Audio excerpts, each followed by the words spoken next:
Bonjour à tous. Alors, j'ai passé l'enduit sur le nez. C'est premier ponçage, hein, c'est un ponçage intermédiaire, on va dire, qui permet d'avoir la forme de l'avion quasi définitive. À partir de ce moment-là, je vous conseille vraiment vivement de fabriquer un verre de fortune comme ça, avec de la mousse, pour protéger votre fuselage, parce que vous allez travailler sur un plan de travail qui risque d'avoir des gouttes de colle, qui risque d'avoir des petits boulons, des aspérités, et en manipulant votre fuselage, vous allez l'abîmer. Alors ce tuto, on va l'utiliser pour voir quelles sont les méthodes de reprise sur le Depron 9 mm lorsque dans l'utilisation de votre modèle réduit sur le terrain, vous allez avoir soit des grosses éraflures, soit des chocs, voire des cassures à l'intérieur du fuselage. Ceci étant dit, pour casser un fuselage comme ça, il faut quand même, enfin si c'est un crash évidemment vous allez l'aplatir, mais pour faire quelque chose de vraiment très dégradant au sol, c'est compliqué, c'est quand même très solide. Alors, on va voir quelles sont les pathologies différentes qu'on peut rencontrer.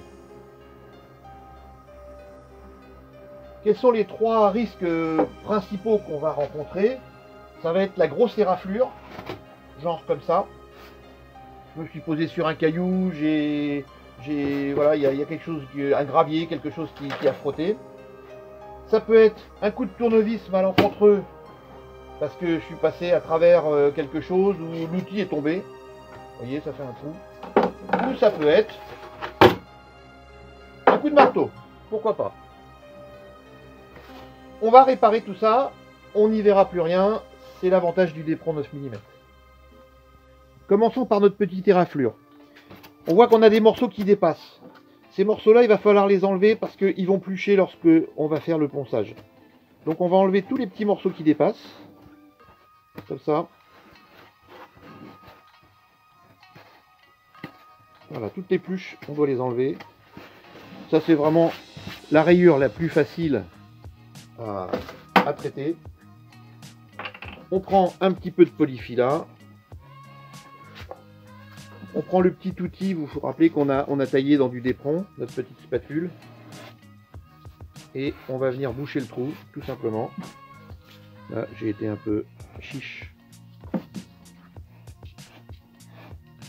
Bon, ça c'est classique, hein. Tout le monde connaît, tout le monde sait faire. Voilà. Alors, faut pas hésiter à laisser une surépaisseur parce qu'en séchant, il y a un petit retrait quand même du matériau polyfila. Voilà, je laisse une surépaisseur.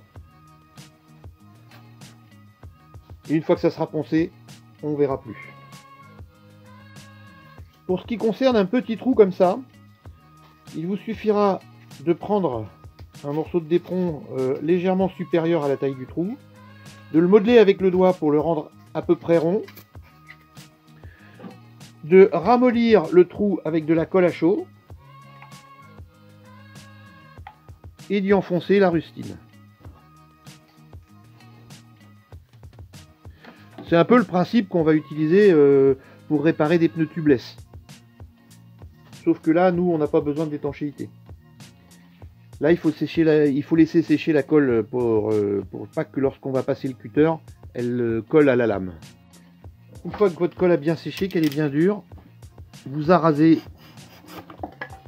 l'endroit et comme tout à l'heure, polyfila avec une petite surépaisseur et ça partira au ponçage. Alors pour le trou plus gros, j'ai fabriqué une petite rustine. Je vais reprendre l'empreinte de la rustine autour du trou.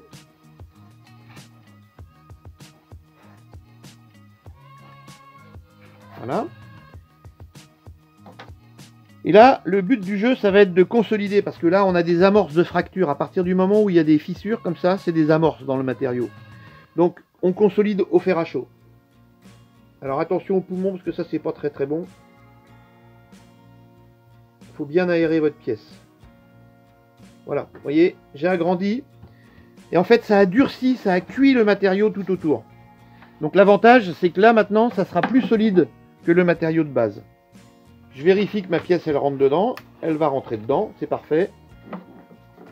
Donc je vais y mettre un petit filet de colle.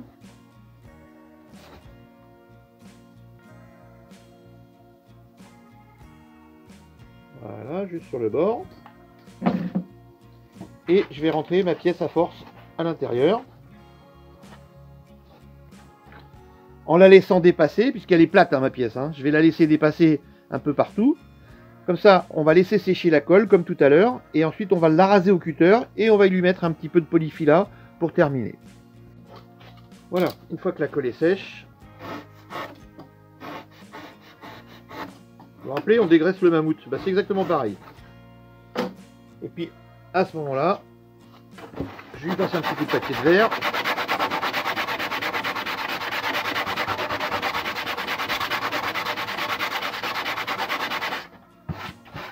Voilà. Une petite couche d'enduit.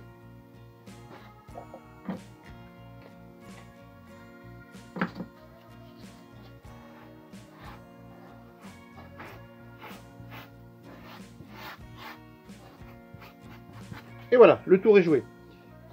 On va laisser sécher l'enduit. Un petit ponçage léger. Là, ce fuselage-là n'était pas préparé. Hein, il n'était pas verni, il n'était pas peint, il n'y avait rien du tout. Mais c'est encore plus facile quand c'est peint, parce que dans ce cas-là, on reponce, on repasse un coup de peinture et tout a absolument disparu. Le matériau est revenu comme à l'origine. Voilà, ça a séché, je viens de le poncer à l'extérieur.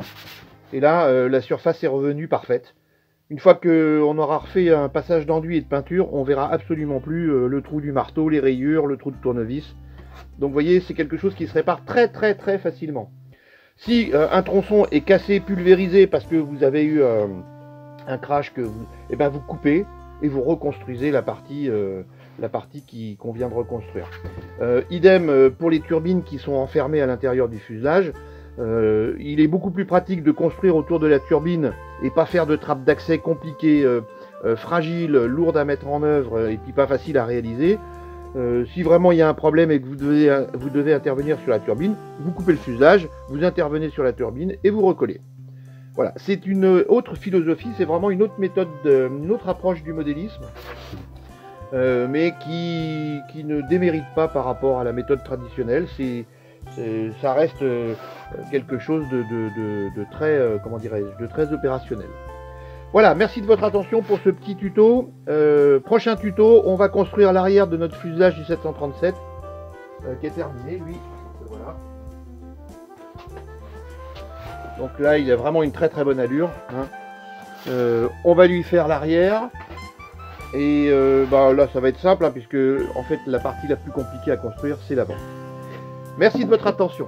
À bientôt.